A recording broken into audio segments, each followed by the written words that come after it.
The space station floated like a silver needle in the darkness between the stars. Harmony Point was built in neutral space, far from any world that belonged to humans or aliens.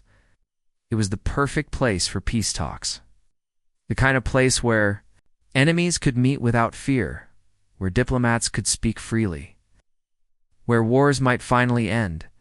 Ambassador Claire Morrison stood at the observation deck, watching Earth's warship approach through the viewport.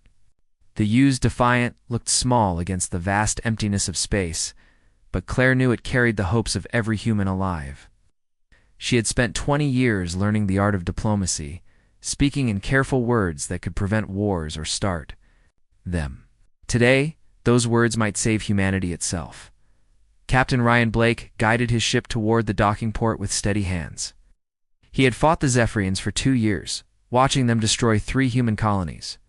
His ship bore the scars of a dozen battles, patched hull plates, and replaced weapon systems telling the story of humanity's desperate struggle. Blake did not trust aliens, especially not the bug-like creatures that had killed so many of his friends. But he trusted Claire Morrison, and if she believed peace was possible, he would give her the chance to find it. The bridge crew worked in quiet concentration around him. Lieutenant Commander Lisa Grant monitored the tactical displays, her fingers never far from the weapons controls. She had lost her brother when the aliens attacked New Phoenix Colony. The memory of that day burned in her mind like acid.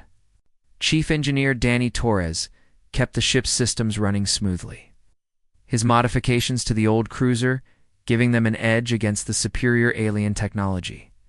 Every person on the ship had lost someone to the war. The Zephyrian fleet arrived. An hour later, their ships moved through space like deadly insects, black metal holes bristling with weapons that could crack planets.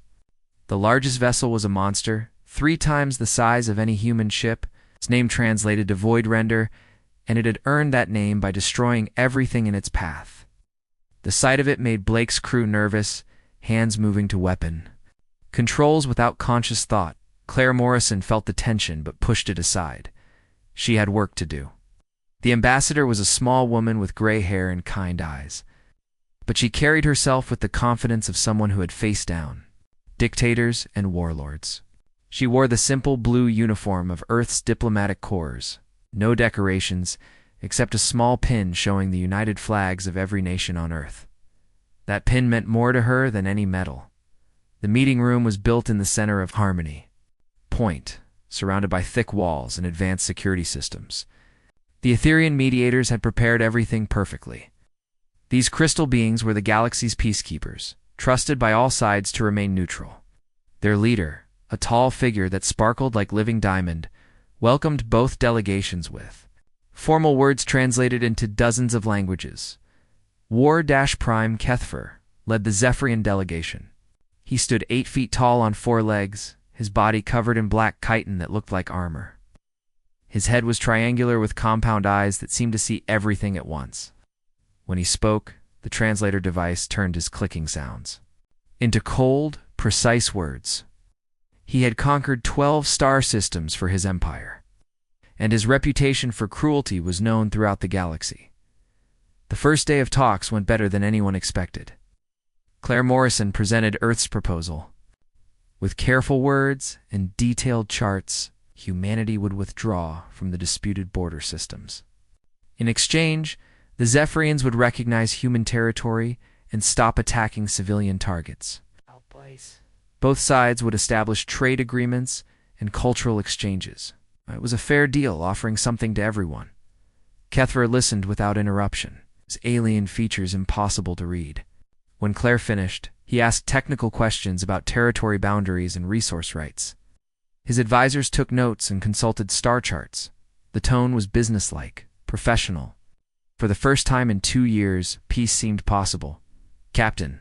Blake watched the proceedings from his ship, linked to the station by secure communications.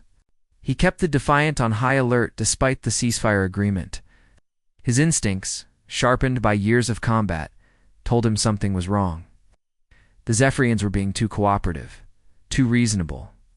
These were the same creatures who had bombed hospitals and schools, who had shown no mercy to human prisoners. Blake had learned not to trust anything that seemed too good to be true. The second day brought detailed negotiations about specific issues. Claire Morrison worked through lunch, discussing mining rights and shipping lanes with Sifarian economists. The aliens seemed genuinely interested in peaceful trade, asking about Earth's agricultural products and manufactured goods. Their scientists wanted to exchange research on faster-than-light travel and energy production. Every conversation moved them closer to a real agreement. Danny Torres worked in the Defiance engine room, fine-tuning the ship's systems while listening to the diplomatic chatter on the communication channels. He had been born on a new Phoenix colony, had watched his childhood home burn from space as his family evacuated. The aliens had given no warning, no chance to surrender. They had simply started killing. Torres wanted to believe in peace, but he remembered the screams of the dying too clearly. The third day brought the final negotiations. Claire Morrison and Kethfer worked through the last details of the peace treaty. Both sides would withdraw their military forces from the border zone. A joint commission would oversee trade disputes and cultural exchanges. The war would officially end at midnight, Earth time, when both leaders signed the agreement in a public ceremony. Lisa Grant monitored the communications traffic between the alien ships and the station. Something in the patterns bothered her, but she could not identify what. The Zephyrians were using encrypted channels more than usual, and their ship movements seemed random. When she reported her concerns to Captain Blake, he ordered the crew to battle stations. It's better to be embarrassed than dead. The signing ceremony was scheduled for the main conference room, with representatives from both sides and neutral observers from a dozen species. Claire Morrison reviewed her speech one final time, words that would mark the end of humanity's first interstellar war. She thought about the soldiers who had died fighting, civilians who had lost their homes, the children who had grown up in refugee camps. This peace would honor their sacrifice by ensuring it never happened again. The Zephyrian delegation arrived at the conference room exactly on time. Kethfer wore ceremonial armor that gleamed under the station's lights. His advisors carried the crystal tablets that would record the treaty for their government's archives. Everyone took their assigned seats, with the Etherian mediators positioned between the two groups. Claire Morrison stood to deliver her opening remarks.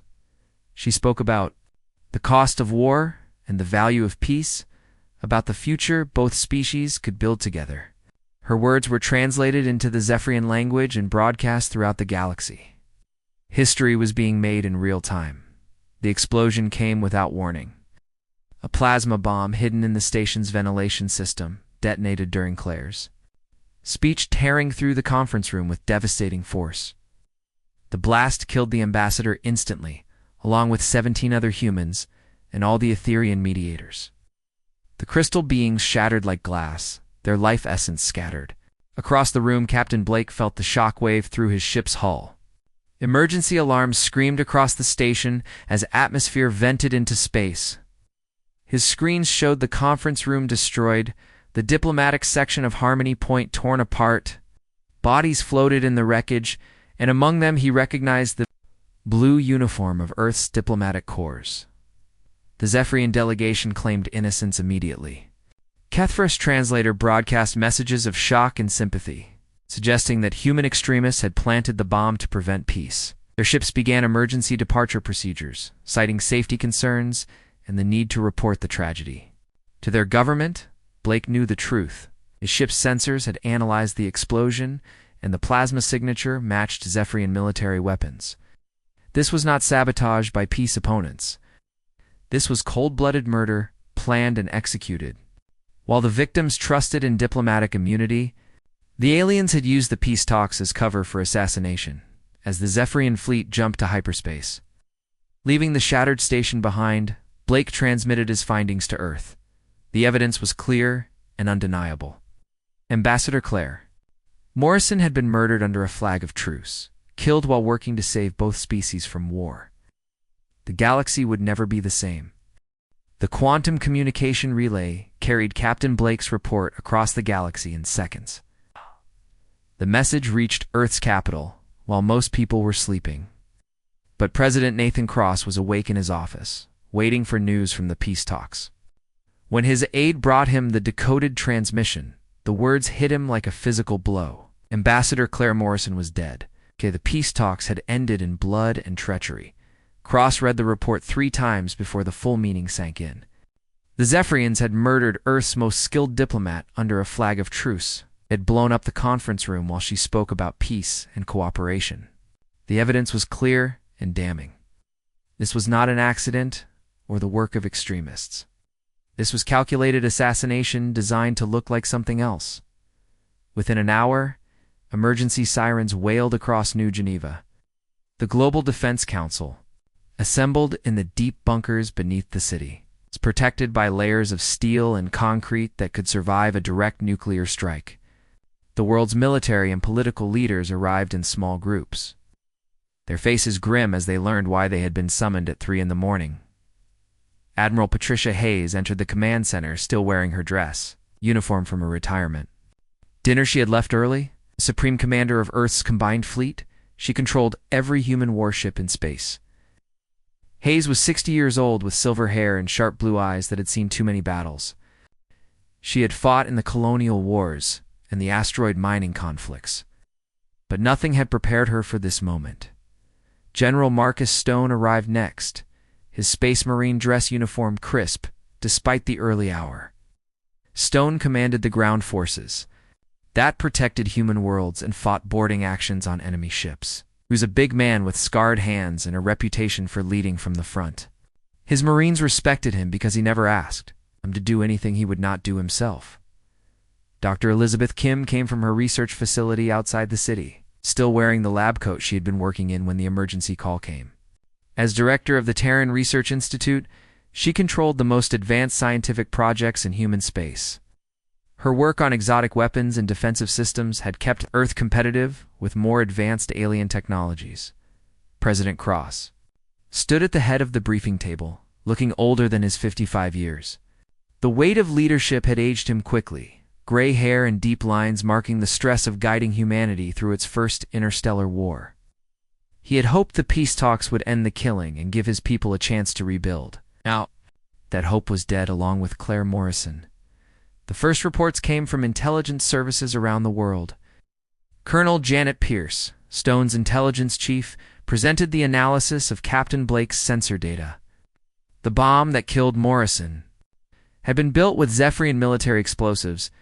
The blast pattern matched their plasma weapons exactly. Security footage from the station showed Zephyrian infiltrators accessing restricted areas hours before the explosion.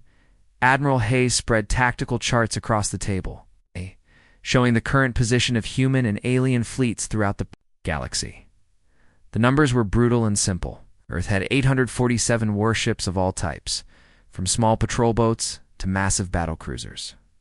The Zephyrian Empire controlled over 3,000 vessels, supported by the industrial capacity of dozens of conquered worlds.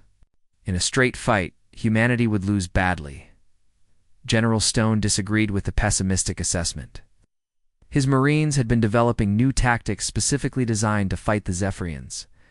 Human soldiers were more flexible and creative than their alien enemies, better at adapting to changing situations. Stone believed that asymmetric warfare, hit-and-run attacks, and boarding actions could level the playing field. The discussion continued for hours as leaders debated options and strategies. Some argued for accepting the Zephyrian claims of innocence, avoiding a war that humanity could not win. Others demanded immediate military action, regardless of the odds.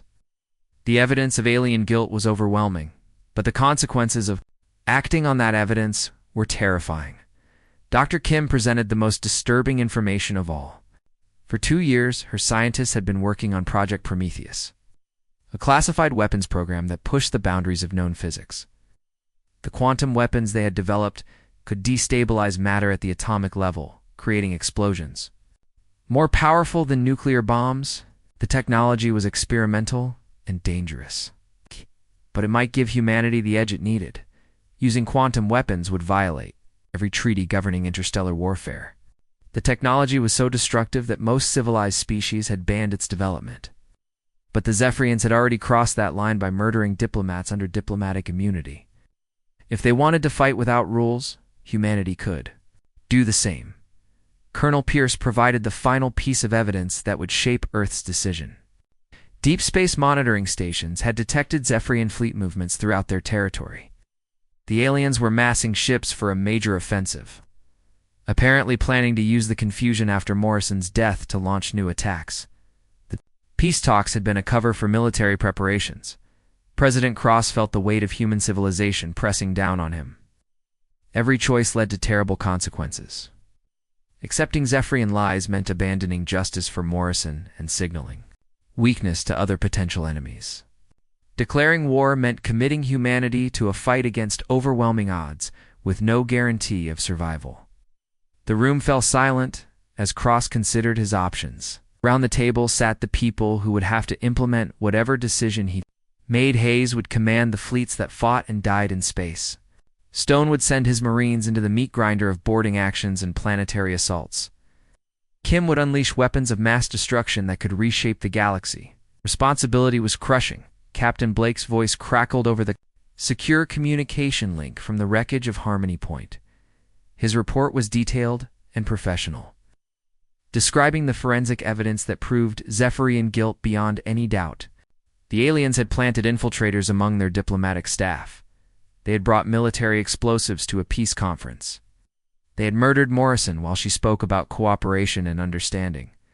The evidence was undeniable, but Cross needed to hear it directly from the man who had witnessed the tragedy. Blake's voice was steady as he described the explosion and its aftermath, the scattered bodies, and the alien ships fleeing the scene. The captain had been fighting the Zephyrians for 2 years, had lost friends and ships to their aggression. But even he was shocked by this level of treachery. General Stone was the first to speak after Blake's report ended. His voice was quiet, but filled with cold anger. The Zephyrians had declared war on humanity the moment they murdered Morrison. Earth could respond with strength or weakness, but the choice had already been made for them. The only question was whether they would fight back or surrender without a battle. Admiral Hayes supported Stone's position. The combined fleet was outnumbered but not outmatched. Human ships were more advanced than they had been 2 years ago, equipped with better weapons and stronger armor. More importantly, human crews were motivated by righteous anger and the memory of their fallen comrades. That counted for something in battle. Dr. Kim's quantum weapons program was ready for deployment. The technology was untested in combat, but laboratory results showed devastating potential. A single quantum torpedo could destroy a ship 10 times larger than the vessel that fired it. The weapons were humanity's equalizer, the tool that could turn numerical disadvantage into strategic advantage. President Cross stood slowly, feeling the weight of history settling on his shoulders. The decision he made in the next few seconds would determine whether humanity survived as a free species or became another entry in the Zephyrian Empire's catalog of conquered worlds. There was really no choice at all. His voice was calm and steady as he spoke the words that would echo through history. They killed our ambassador under a flag of truce. They murdered innocent diplomats who came seeking peace. They want war. Then we will give them a war they will never forget. As of this moment, Earth declares total war against the Zephyrian Empire. The Global Defense Council voted unanimously to support the declaration. Admiral Hayes began issuing orders to fleet commanders across human space. General Stone activated the reserve forces and began mobilizing his Marines for offensive operations. Dr. Kim authorized the immediate deployment of quantum weapons without restriction or oversight. Humanity had chosen to fight against impossible odds rather than surrender to alien tyranny. The war would be brutal and the outcome uncertain, but they would face it united and determined. Ambassador Claire Morrison's death would not be in vain if it led to the freedom of every human in the galaxy. 6 weeks after President Cross declared war, the largest human fleet in history emerged from hyperspace at the edge of the Proxima Centauri system. Admiral Patricia Hayes stood on the bridge of her flagship, the UEF Retribution, watching as 234 warships took their positions in perfect formation. This was Operation Righteous Fury, humanity's first major offensive against the Zephyrian Empire. The Retribution was Earth's newest battleship. It's built specifically for deep space warfare against alien enemies. Her quantum cannons could punch through any known armor, while her advanced shields could absorb punishment that would destroy older vessels. Hayes had chosen the ship as her flagship because it represented everything humanity had learned about fighting the Zephyrians. Captain Helen Murphy commanded the destroyer UEF Swift Justice, leading 11 other destroyers in the fleet's screening force. Her ships were fast and deadly, equipped with the latest weapons and crewed by volunteers who had lost family members to Zephyrian attacks. Murphy herself had grown up on New Phoenix Colony before the aliens burned it to ash. She understood that this battle was about more than military strategy. The target was the Zephyrian Forward Operating Base, a massive orbital fortress that controlled shipping lanes throughout the sector. Intelligence reports showed nearly 400 enemy ships stationed there, along with defensive platforms that could destroy anything that came too close. It was the strongest Zephyrian position outside their home systems, and capturing it would cripple their ability to launch attacks on human worlds. Commander Jake Sullivan worked in the Retribution's engineering section, monitoring the new armor, composites that protected the ship's vital systems. His teams had developed revolutionary materials that could absorb Zephyrian plasma weapons while deflecting their kinetic projectiles. The technology was still experimental, but early tests showed promise for evening the odds against superior alien firepower. The Zephyrian response was immediate and overwhelming. Alarms screamed through their orbital fortress as 400 ships launched from docking bays and formed battle lines. Their commander, War Admiral Zeftok, had been expecting human retaliation, but not on this scale. The number of Earth ships approaching. His position was nearly impossible to believe. Admiral Hayes studied the tactical display as both fleets maneuvered for position. The Zephyrians had numerical superiority and the advantage of fighting near their base, but human ships were faster and more maneuverable. Hayes had spent weeks planning this engagement, studying every battle report from the past 2 years to understand alien tactics and weaknesses. The first shots came at maximum range. Massive volleys of plasma fire and kinetic projectiles crossing the void between the two fleets. Zephyrian weapons lit up human shields like fireworks, but the new defensive systems held better than expected. Human return fire was more accurate, targeting specific points on enemy ships rather than simply trying to overwhelm their defenses, Captain. Murphy led her destroyer squadron in a high-speed flanking attack, using their superior acceleration to get around the alien battle line. The Swift Justice and her sister ships fired their missiles at close range, then used their speed to escape before the Zephyrians could respond effectively. It was a classic hit-and-run tactic designed to whittle down enemy numbers without taking heavy losses. The battle revealed the effectiveness of humanity's new approach to warfare. Instead of trying to match alien firepower ship for ship, human commanders focused on precision strikes against critical targets. They attacked engine systems to cripple enemy mobility, targeted weapon mounts to reduce offensive capability, and used coordinated attacks to overwhelm individual vessels. Major Katie Brooks led Alpha Company of the 3rd Marine Regiment aboard the assault ship Guardian. Her mission was to capture key Zephyrian vessels intact, providing intelligence about alien technology and battle plans.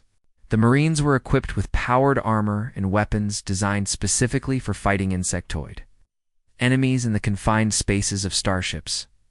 The breakthrough moment came when the Guardian rammed the Zephyrian cruiser Death's Edge, its reinforced hull punching through the alien ship's armor like a spear. Brooks and her Marines poured through the breach, fighting their way through corridors filled with defending aliens.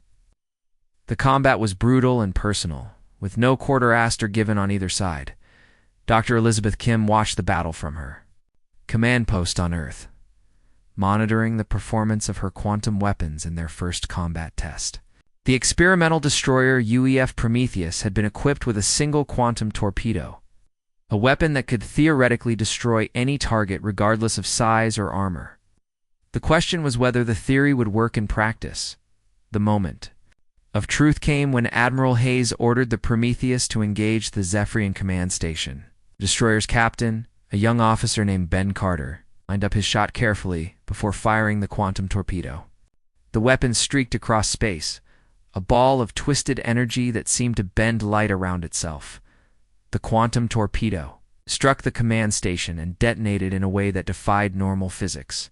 Instead of exploding outward like a conventional warhead, it created a field that destabilized the station's molecular structure. The massive facility simply came apart at the atomic level. Its matter scattered as individual particles across a sphere of space, several kilometers wide. The psychological impact on the remaining Zephyrian forces was immediate and devastating. They had never seen a weapon that could simply erase a target from existence. Ships began breaking formation as their crews panicked, some trying to flee while others fired wildly at anything that moved. The disciplined alien battle line collapsed into chaos. Admiral Hayes pressed her advantage, ordering her fastest ships to pursue the fleeing Zephyrians. She had learned from studying alien tactics that they were most vulnerable when their command structure broke down. Individual ship captains were trained to follow orders, not to think independently when plans fell apart. Captain Murphy's destroyers harried the retreating aliens like wolves chasing deer. Swift Justice and her squadron picked off stragglers and damaged ships, preventing them from regrouping or escaping to warn other Zephyrian forces. Every alien vessel that survived would carry news of humanity's new weapons to their commanders. The assault troops had their own successes as the battle raged around them. Major Brooks and her Marines fought through the Death's Edge, capturing its command center and computer cores. The intelligence they recovered would provide Earth's military with detailed information about Zephyrian fleet movements and strategic plans. Commander Sullivan monitored damage reports as the Retribution took hits from alien weapons. The new armor held up better than expected, absorbing plasma bursts that would have penetrated older designs. Human casualties were lighter than projected. While Zephyrian losses mounted steadily as the battle continued, the tide had turned decisively.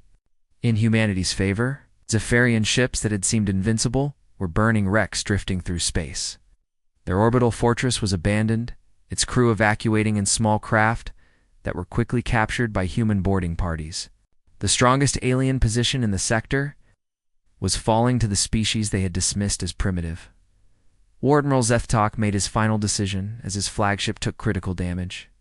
Rather than surrender or try to escape, he ordered his remaining ships to form a defensive circle around the orbital fortress. If the humans wanted to claim their victory, they would have to pay for it in blood. But Admiral Hayes had no intention of accepting heavy casualties to capture a position she could simply destroy. The Prometheus fired a second quantum torpedo at the fortress, and another massive structure simply ceased to exist. The remaining Zephyrian ships found themselves with nothing left to defend. The Battle of Proxima Centauri ended with complete human victory. For the first time in the war, a Zephyrian fleet had been utterly destroyed. The psychological impact would ripple throughout the galaxy as news of the defeat spread.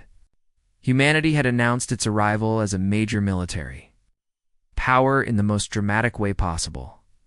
The cost was significant, but acceptable. 47 human ships were lost, with 8,000 killed and 12,000 wounded. But the Zephyrian losses were catastrophic. With over 300 ships destroyed and their most important forward base eliminated, the strategic balance had shifted dramatically in humanity's favor. Captain Blake, promoted to Commodore for his role in providing evidence of Zephyrian treachery, surveyed the wreckage of the alien fleet. The bodies floating in space had once belonged to the same species that murdered Ambassador Morrison under a flag of truce. Justice had been served, but this was only the beginning of humanity's campaign for revenge. 6 months into Earth's total war campaign, the conflict had grown beyond anything anyone had imagined.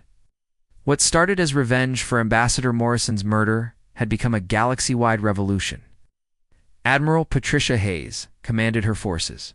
From the massive fleet carrier UEF Righteous Anger, coordinating attacks across 7 different star systems at the same time, the carrier was a floating city in space, home to 15,000 crew members and 200 fighter craft. Its hangar bays stretched for kilometers, filled with ships launching and landing around the clock. Hayes had chosen it as her flagship because the war had become too big for any single battleship to control. She needed a mobile command center that could manage operations across multiple sectors. Captain Helen Murphy had been promoted to Commodore after her success at Proxima Centauri. She now commanded a task force of 30 ships, all equipped with quantum weapons that could destroy targets many times their size. Her flagship was the heavy cruiser UEF, Dauntless, a ship built for deep strike missions behind enemy lines. Murphy's job was to hit targets the aliens thought were safe. On the industrial world of Kepler 442b, General Marcus Stone's Marines fought alongside the native Vorth species to overthrow their Zephyrian occupiers. The Vorth were humanoid creatures with blue skin and 4 arms, perfectly adapted for working in the planet's factories. They had been slaves for 10 years until human forces arrived with weapons and training. Colonel Janet Pierce had built an intelligence network that spanned dozens of worlds. Her agents worked with resistance fighters on every planet the Zephyrians had conquered. They provided weapons, tactical support, and communication equipment to species that had been fighting hopeless battles for decades. Humanity had become the spark that lit fires throughout the galaxy. The liberation of Kepler 442b showed how the war had changed. Human Marines did not fight alone against Zephyrian garrison troops. They led combined forces that included Vorth factory workers, escaped prisoners from other worlds, and even former Zephyrian soldiers who had turned against their own empire. The diversity of the Liberation Army would have been impossible too. Imagine a year earlier, Major Katie Brooks commanded a regiment of mixed human and alien troops. Her soldiers came from 12 different species, all united by their hatred of Zephyrian oppression. They communicated through translation devices and fought with weapons from a dozen different worlds. But they shared the same goal of freedom, from alien tyranny, Dr. Elizabeth Kim's quantum weapons. Program had evolved into something that challenged the basic laws of physics. Her scientists had built Q-class destroyers that could eliminate enemy capital ships with single shots. They had created quantum mines that made hyperspace travel impossible in key areas. The technology gave humanity advantages that seemed almost magical to their enemies. The new quantum barriers were particularly effective at controlling space lanes.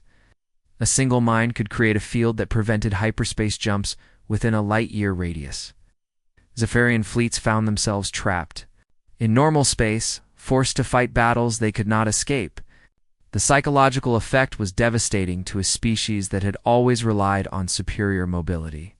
War Prime Kethfer, now calling himself Supreme Commander of all Zephyrian forces, responded to human successes with increasing brutality. He ordered the execution of all human prisoners and the orbital bombardment of any world that declared independence.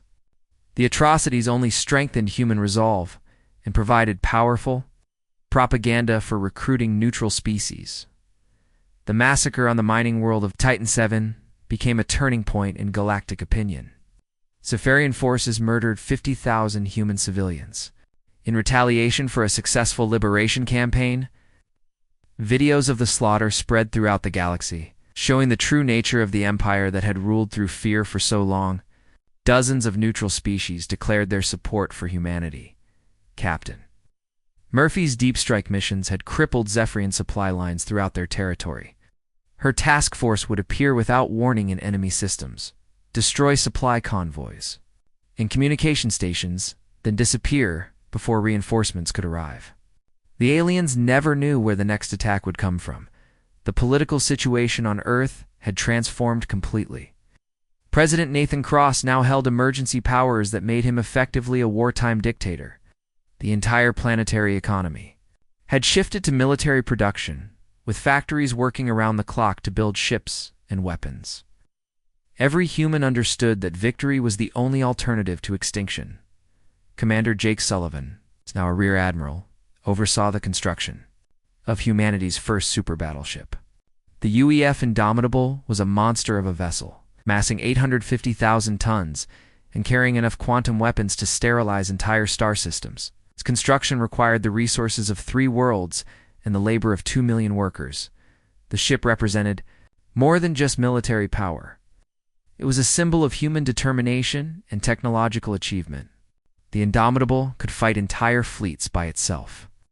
Protected by armor that quantum weapons could not penetrate and armed with cannons that could destroy planets.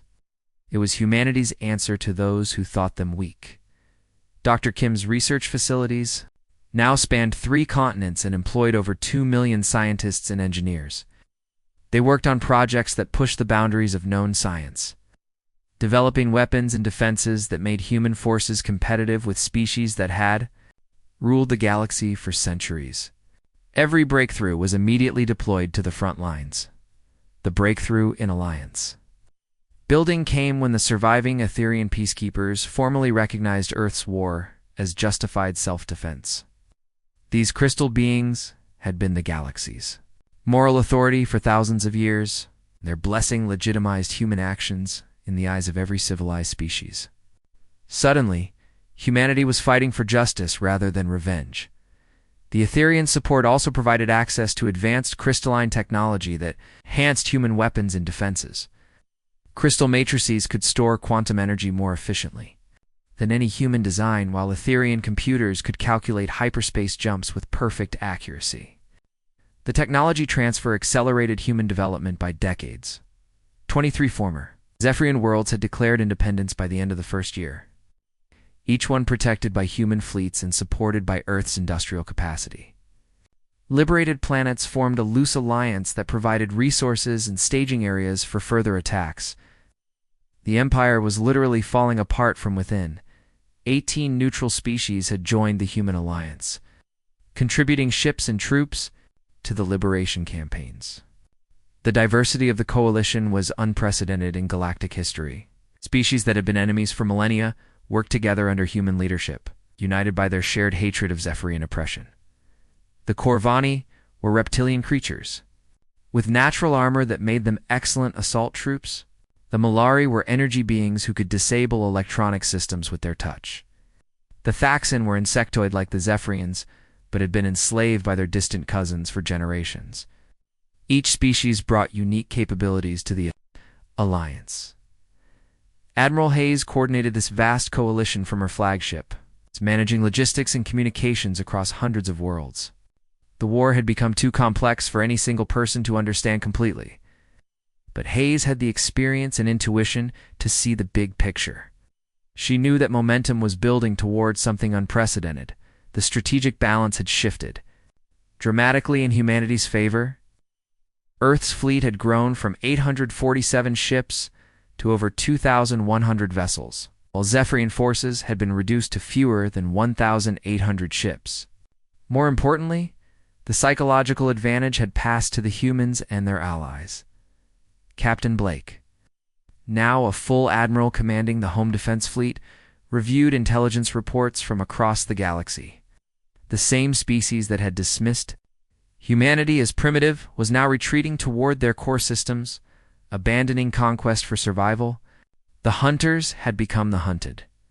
The first year of total war had transformed both humanity and the galaxy.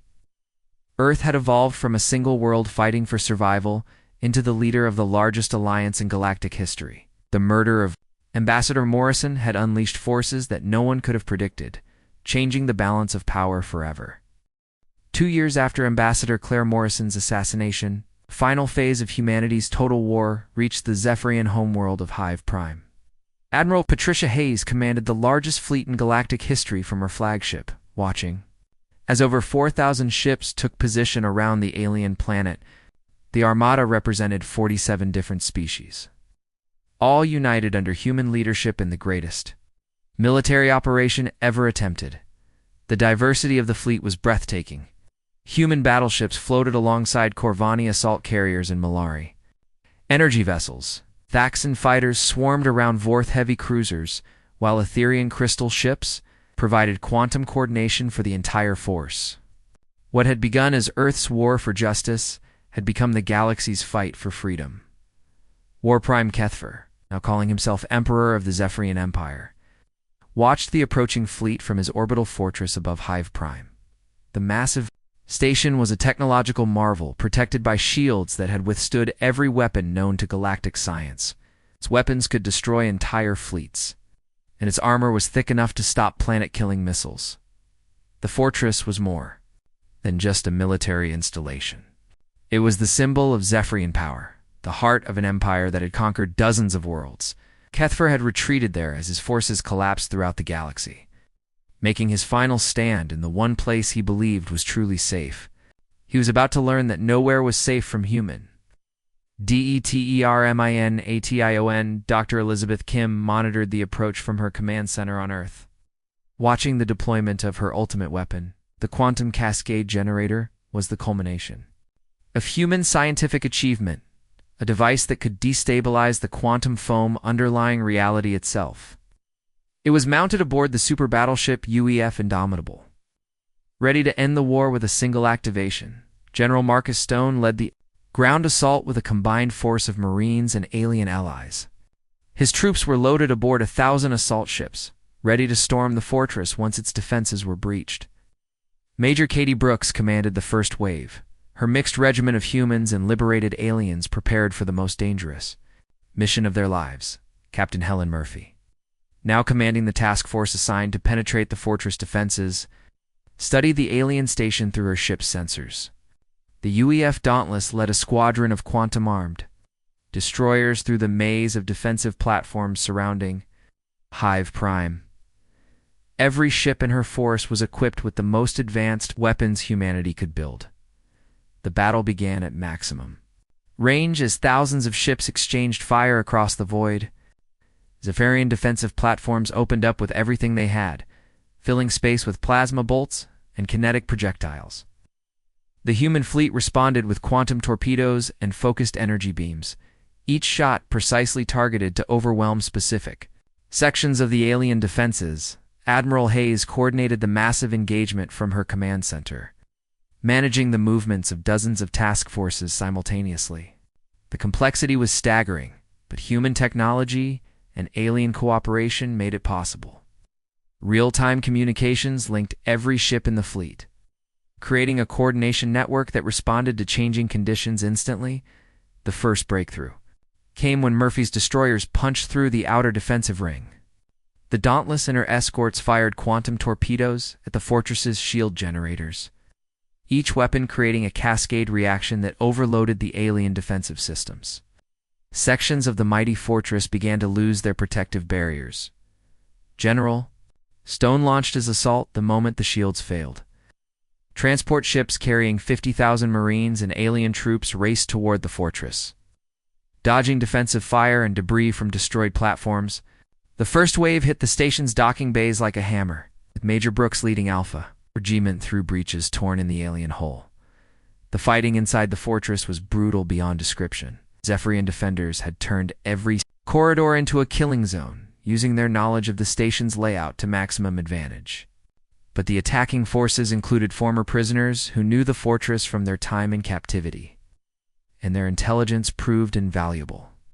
Brooks and her troops fought through the station's outer sections, facing desperate resistance from alien soldiers who knew they were fighting for their lives.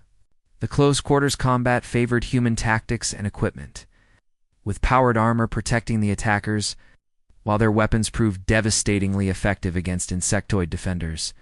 Commander Jake Sullivan outboard the Indomitable as the ship's engineering officer prepared the quantum cascade generator for activation. The weapon was untested at full power, but computer simulations showed it could destroy anything within a light-year radius. It was humanity's ultimate deterrent, the tool that would end the war decisively. War Prime Kethfer made his final decision. As human forces penetrated deeper into his fortress, rather than surrender or attempt to escape, he activated the station's self-destruct system.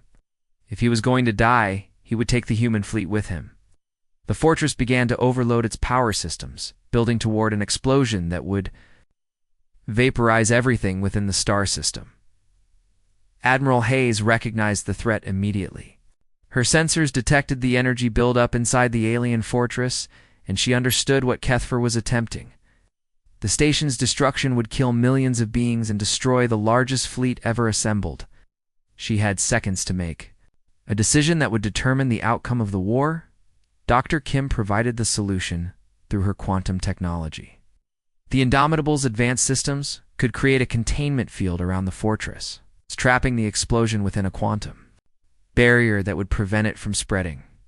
But the ship would have to get dangerously close to the station, risking destruction if the plan failed. Captain Ben Carter, commanding the Indomitable, did not hesitate when Admiral Hayes gave the order. Yes. His massive ship accelerated toward the fortress at maximum speed, its quantum generators charging for the most complex operation ever attempted. The entire fleet watched as humanity's greatest warship raced toward what might be its destruction.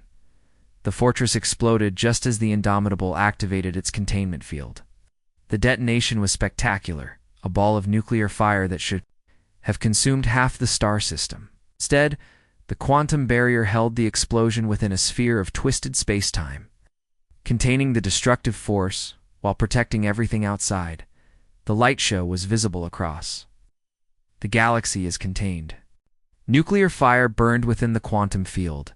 Slowly, the energy dissipated harmlessly into higher dimensions, leaving only empty space where the mighty fortress had stood. Kethfer was dead, and with him died the last symbol of Zephyrian power. The remaining alien forces throughout the galaxy surrendered within hours of their emperor's death.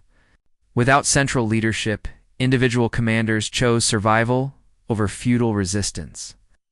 The war that had begun with the murder of a diplomat ended with the complete destruction of an empire that had terrorized the galaxy for centuries. President Nathan Cross addressed the newly formed Galactic Council from Earth's capital.